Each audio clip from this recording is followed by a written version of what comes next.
Public consultation on the 2024 to 2025 budget begins. South Korea's acting president takes moves to reassure the country's allies after the impeachment of Yoon Suk-yeol. And Antony Blinken says the U.S. is in direct contact with the Syrian rebel group that ousted Bashar al-Assad.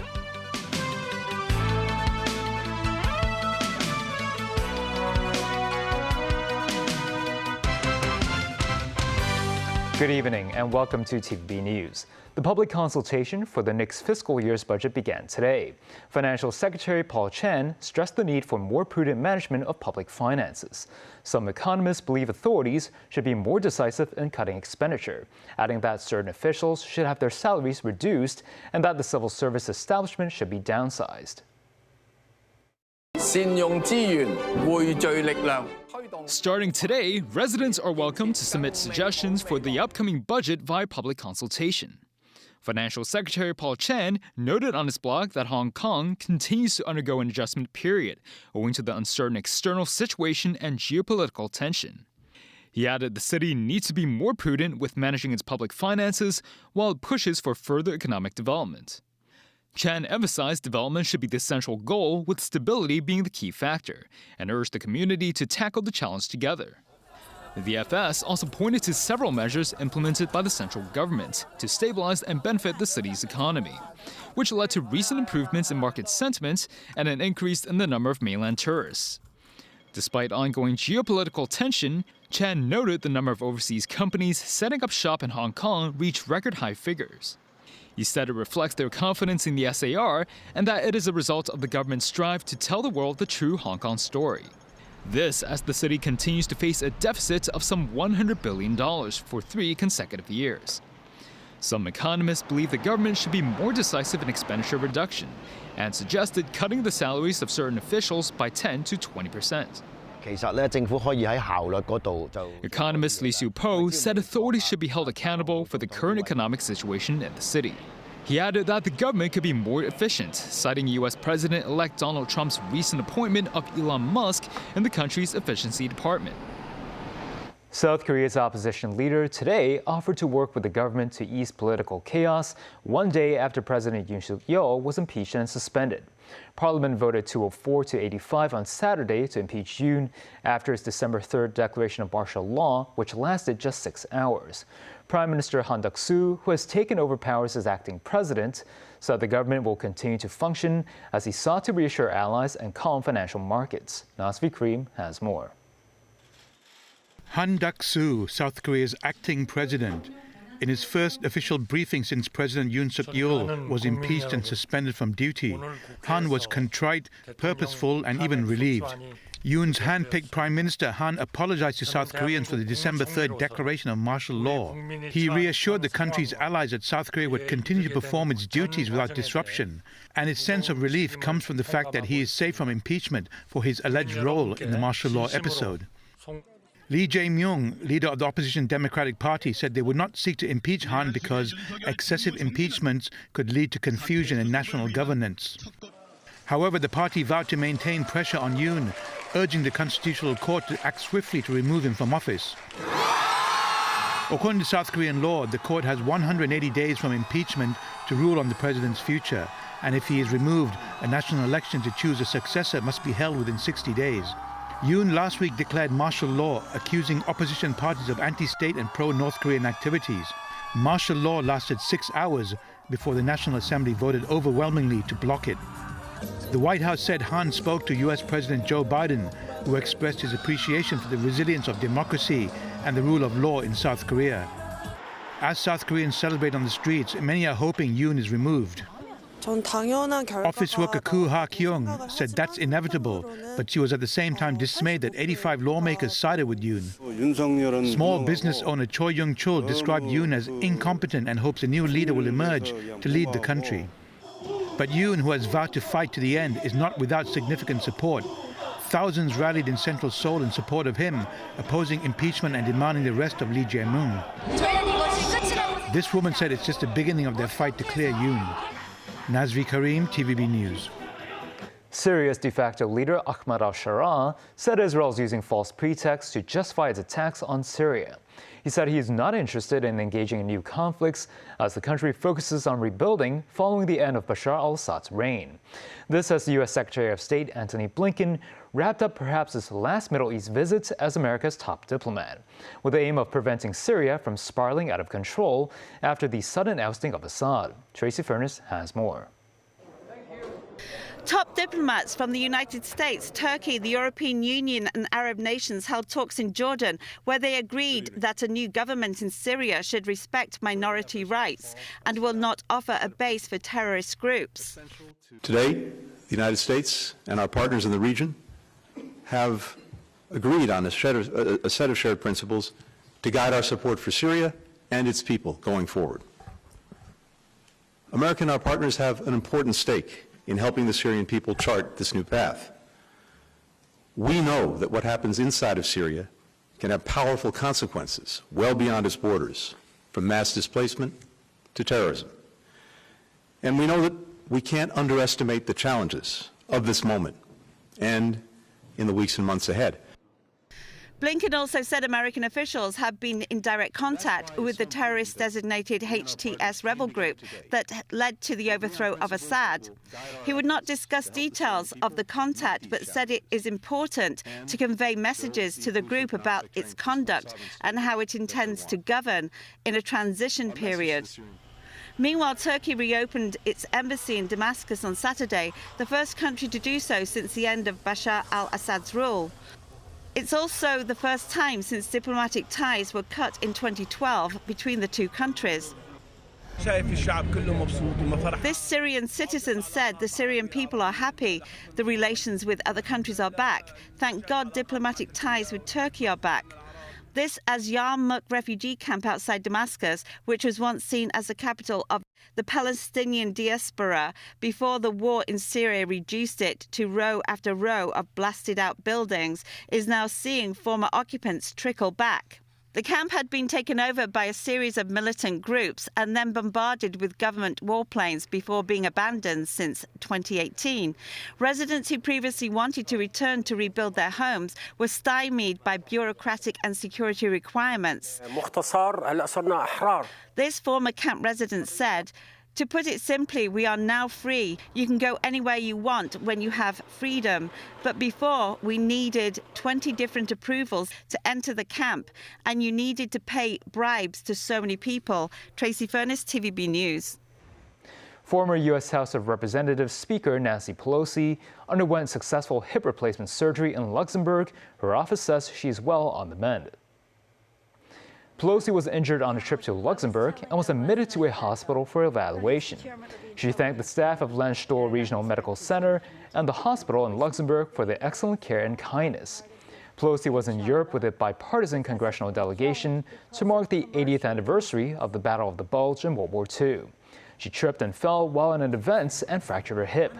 Pelosi was first elected in 1987 and served twice as the House Speaker. She stepped down from her leadership post 2 years ago, but remained in Congress and was re-elected to represent her San Francisco district in November. Still ahead, U.S.-sanctioned clothing factories in Xinjiang strive towards business transformation. The lowest temperature in the city today since the start of winter this year. And a police recruitment drive attracts 1,200 participants.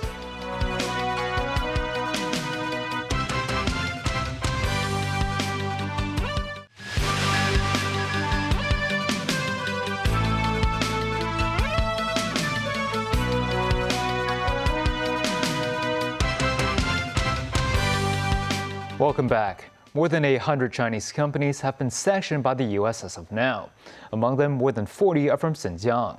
Some affected companies in the autonomous region have strived towards business transformation to expand their presence in the internal market. This Xinjiang-based textile company, established by the father of Chinese People's Political Consultative Conference Standing Committee member Henry Tang in the 1980s, primarily produces cashmere clothing. It is ranked among the top textile businesses in the autonomous region. But the company has faced immense financial pressure since the start of U.S. sanctions in September last year, when Washington claimed the company used forced Uyghur labor. External trade used to account for 80% of its total sales, but orders from overseas dropped by some 30% in just 1 year. This manager of the factory said the sanctions had a severe impact on both the quantity of orders and overseas communication. He added some of the company's business partners had decreased their purchase orders for fear that they would be hindered due to their connection with U.S. sanctioned businesses. As a result of the drop in business, the number of the company's employees has fallen from 700 to 500.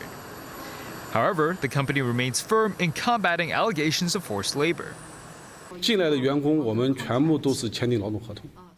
Zhongbin, chairman of the company's board of directors, noted the accusations were all lies. He stressed all workers signed the contracts voluntarily, which adhered to national labor laws. Since becoming the target of American sanctions, the company has stepped up efforts to transform its business to focus on resource integration and domestic sales. Liu said the company has transitioned from being a supply chain to a brand that manufactures a variety of cashmere clothing suitable for all seasons. The textile company has seen some initial success in its rebranding this year, having recorded a 50% rise in domestic sales compared with last year, and is also looking to expand its business in the Central Asia region.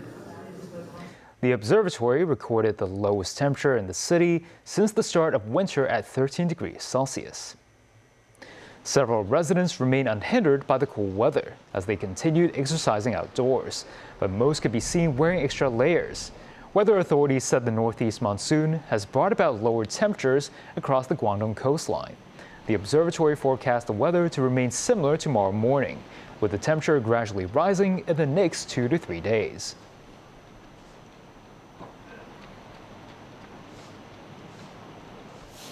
A foreign domestic helper concern group received requests for assistance, saying the workers were underpaid. The group has urged the Labor Department to step up action against the unscrupulous employers. Celine Chan has more. Maya is a Nepali helper who came to Hong Kong this year. She says she received only $1,000 to $1,900 each month, an amount way below the newest minimum wage of $4,990 for foreign domestic helpers. She claimed that her employer took away her identification documents and might have done something else against the law as she tried to recover her wages. In the court, they forged my signature and then they presented the document as a receipt where I had signed of receiving my salary. I knew that the signature was forged. I did not have any proof or any record, so I was scared, and the judge also told me that it was better for me to settle down. I could not proceed my case forward. The Hong Kong Federation of Asian Domestic Workers Union has received 8 requests for assistance in the past 2 years, where domestic workers were underpaid and only got $1,000 to $4,000 per month. A Nepali domestic worker didn't receive any salary and was not given any day off for 4 months, claimed she was beaten up by her employer.